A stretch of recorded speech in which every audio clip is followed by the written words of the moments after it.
subject here, Abraham is the object. God, tested Abraham. So let's put that here. So now he is tested, and then here the PL will be God tested. So God arranges these circumstances. He makes this command. He sets everything up so that Abraham is tested. God is, so that relationship we call factative. So the PL is causing the state and the cal to come about. So that's often the way PL works. So distribution really wouldn't be in view here, except you could see distribution in the sense that it's a sequence of events. And really, at any point in the narrative, Abraham could have said, I changed my mind. I'm not going through. So I mean, really, every second, every microsecond of that encounter, he could have said no. He had time to think about it. He saw the resistance of his son in some ways. He says, here's the fire and here's the wood. But where's the ram the lamb for the whole burnt offering? And then Abraham says, God sees the lamb for the burnt offering, my son. In that sense, we can see distribution, I think. That it was an ongoing test. I mean, one thing I've learned in my short years on earth is that everything is a test. Everything is a test. And you see, it doesn't mean that God's trying to fail us. It means that everything we do or don't do reveals something about us. Yes. Amen. It does. And Jesus. that's why we're here. It is to show if we love God, if we don't love God, because we're already saved. But it's a matter of having this opportunity to live for God and to really show how much we love Him and to live for Him. But every moment that presents itself, right? Every breath, the message. Yes, sir. I was wondering, because I know in James, the testing is a refining process. Mm-hmm. Right. And so I'm like, well, I was wondering if it carries the same. I know Greek and Hebrew are two different languages, so I was wondering, does testing have the same refining idea behind it? Or is it more so like a teacher passes out the pamphlet, you pass or fail? Or is it like the refining thing is like, I'm going to purify you through this? Because I was like to make, or to, like I was thinking about to make holy in the peel with the sanctified word. Like, would it be the same to make tested or to make?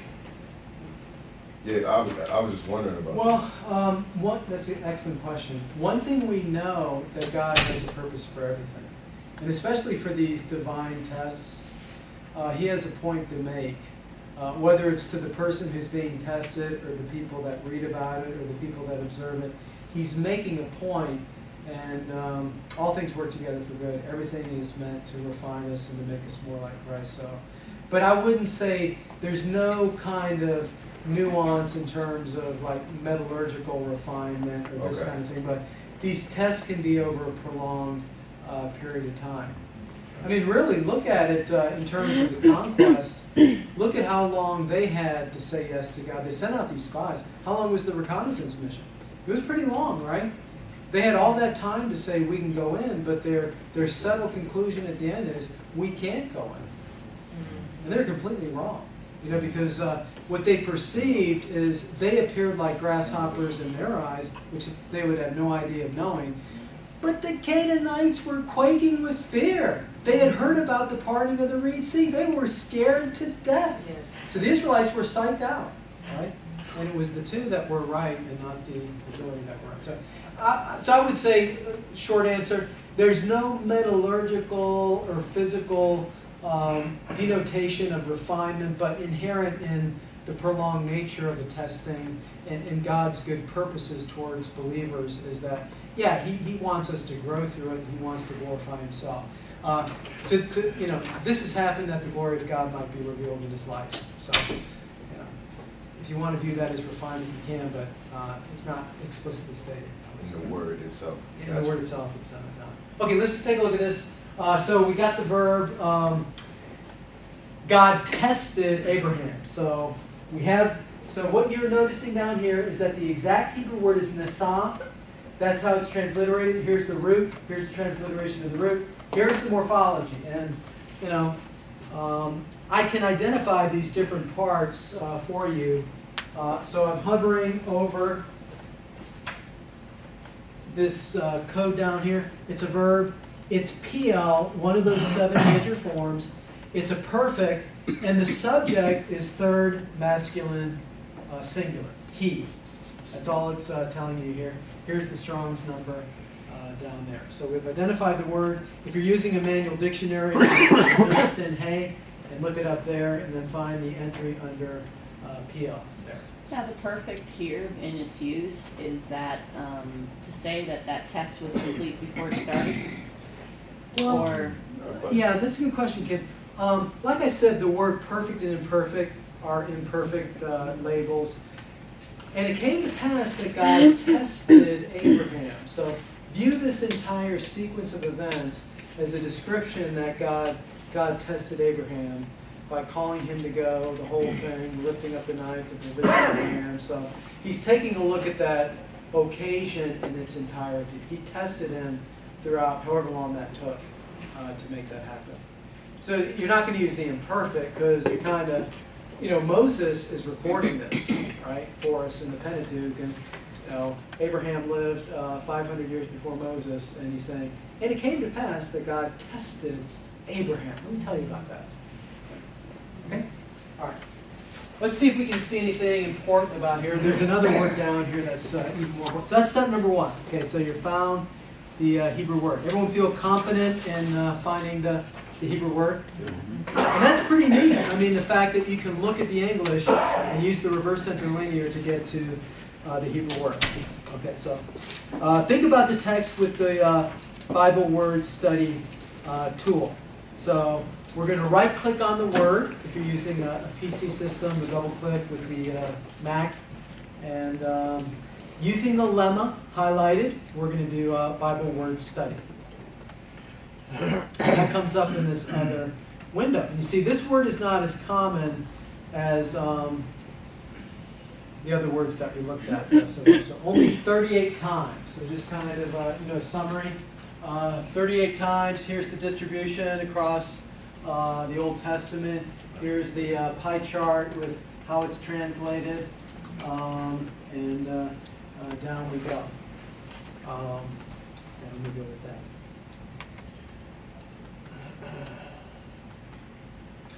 Okay, so the text distribution, the way I like to do that is I like to do 30 over tested and then just search this resource. So that's just going to give you, a line by line textual occurrence of each use of this word in its root form. So the nice thing about this is you can just kind of read down the list. So it gives you what came before, what came after. So you can just, it's only 38 of these. You can just kind of read through and we'll see if anything pops out. But now notice this is just one of the 4 views. This is called aligned. And what that means is it puts the word of interest in the middle. Then it gives you what came before and what came after, because in the end, context is king, right? We want to understand what comes before, what comes after, because words get their meaning from the context. But you do have these other views. I think you probably played around. The grid view would give you an alignment of the book of the Bible over here, the verse, and then just the sentence in which it appears. The verses view. This is nice in that it gives you a comparison. Here, the standard version with VHS. Now, this is what you're using as your searchable text. Let's say I wanted to compare the English Standard Version with the King James. Then I can type in KJV up there. And let's do that just for illustrative purposes. Professor Meyer? Yes, sir. I prefer the NET, which has not been linked to the reverse interlinear, and I found it helpful to display that up there Is that fine? because then you get the same result as if it was linked. Oh. You can look at them together. Oh, okay. The Net Bible. Yes. Yeah, that's an excellent. I haven't had that in hard copy. That's a good one to look at.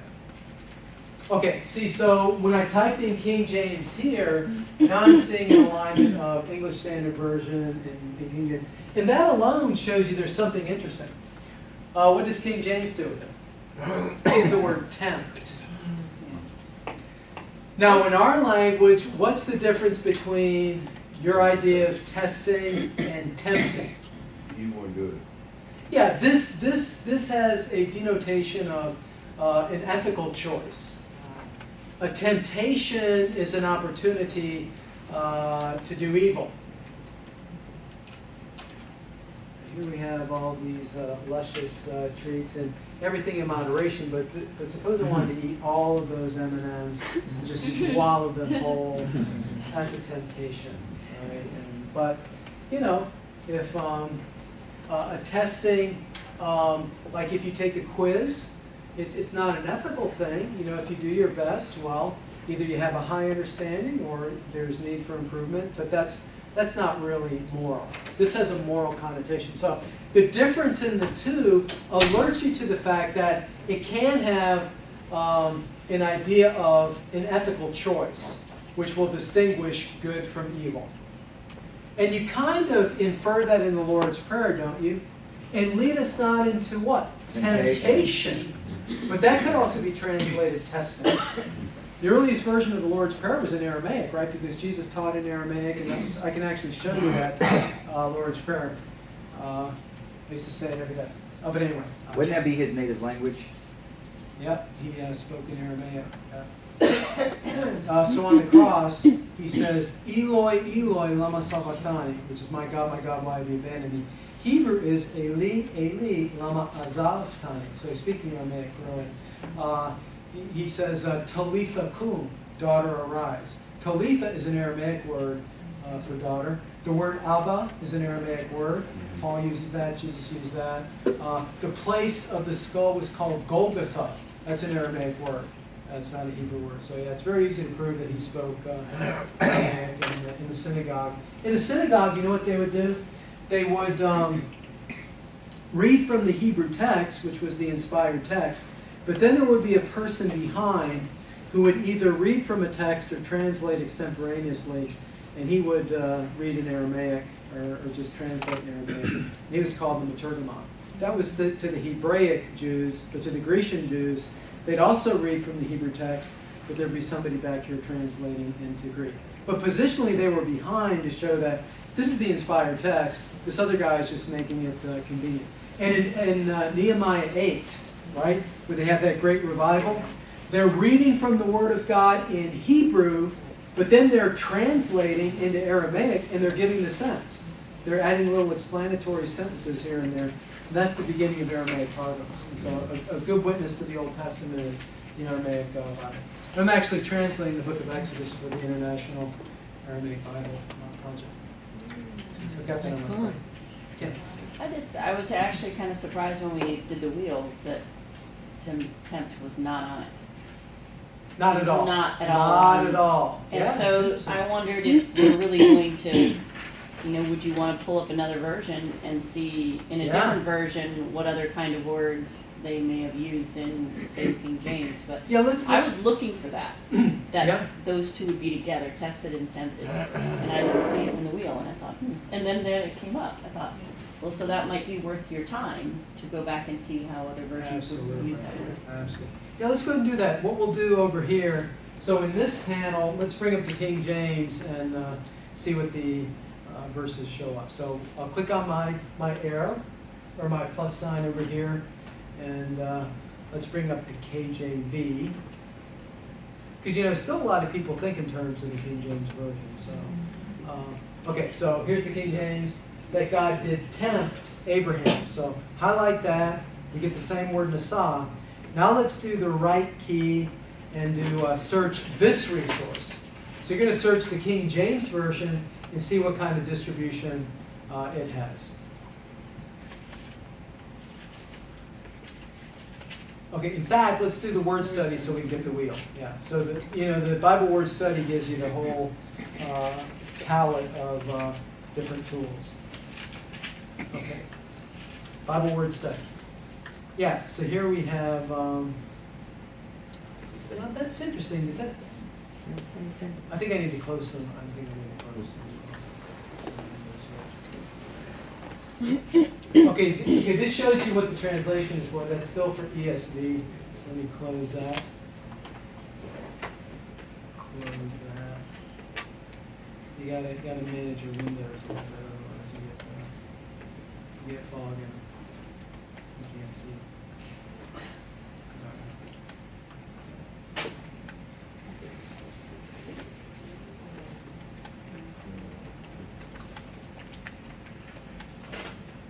All right, let's do it again. So we'll come over here, tempt, right key, Bible word study. Okay, now it's thinking. Okay, here's our row. Yeah, look at that. That's very good. So there's quite a few instances where the King James took that word to be translated tempted. And this one is interesting. Instead of saying tested, they're taking it to be proved. Because the theological idea would be, God knows the end from the beginning. God is omniscient. He knows everything. He even knows what you're going to choose before you know it. But what this is doing is it's evidencing something in the visible realm that will be otherwise invisible. So I actually like that, to use proved instead of tested. So yeah, you could come up here and look at. The test isn't even on that wheel. Yeah. Right. So they use proved instead of tested, which would be kind of the idea of refinement. You've proven that the gold is 24 karat, or all the impurities are. Yeah. Oh, I was just saying, is this logo 6 where it's just slightly different? It's slightly Okay, different. I see testing, and I see 34 times to see it, and I see you have 36, so. Well, it should be the same. King James, is that King James? So we just. Yeah, it's King James. It should be the same. Yeah. I don't know why it's different now. Because with version 6, it just should be a difference of the bells and whistles. But, Professor, if I may, Sure. because all I did was I looked up the word tempt in a common dictionary today, and as like a lot of terms, it took on different meanings throughout time. And in the 12th century, that word meant more to feel, to try out, to attempt, to test. Right. So attempt. Yeah, that's really what it meant in like the 12th century. But Mm. over time, if you look at the modern definition of tempt, it's more to entice, seduce. So this is one of those instances where maybe when the King James Oh, Version yeah. was written, tempt didn't have that broad meaning. It actually had more of this meaning. Right. Now, we do date the King James to 1611, the authorized version, so it had 400 years to kind of, be modified a little bit. But want me to show you a classic example of that? Turn to Isaiah 9:5. Well, 9:6 in the English. Isaiah 9:6. This is one of my favorite passages to illustrate this. This thing. Okay, so Isaiah 9:6 in English, 9:5 in the Hebrew. This is the classic text which extols the coming Messiah, right? For unto us a child is born, unto us a son is given, and the government shall be upon his shoulder, and his name shall be called Wonderful. Now, I'm embarrassed to say how many messages I've heard where the people say, oh, he's so wonderful, he is just really wonderful. I'm thinking that's not what the word means at all. Because when I think of wonderful, I think very high on the scale. Great, magnificent. But let's take a look at this one. And this illustrates Mario's point of what wonder meant in Old English. Okay, so highlight this. Then let's just do the, well, yeah, let's just do the word study.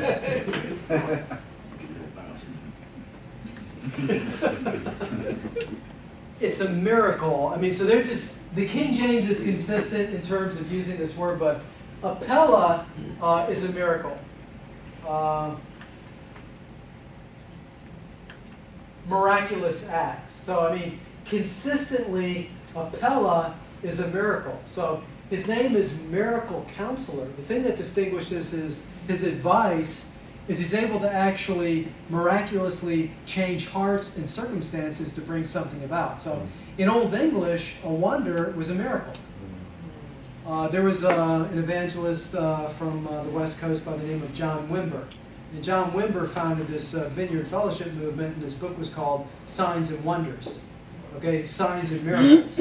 But when you use the word English, the English word wonderful, today we think of better than average, but we should be thinking miracle counselor. You know, so his ministry was marked by miracles from beginning to end, and that doesn't, you know, that distinguishes him uniquely as becoming the Son.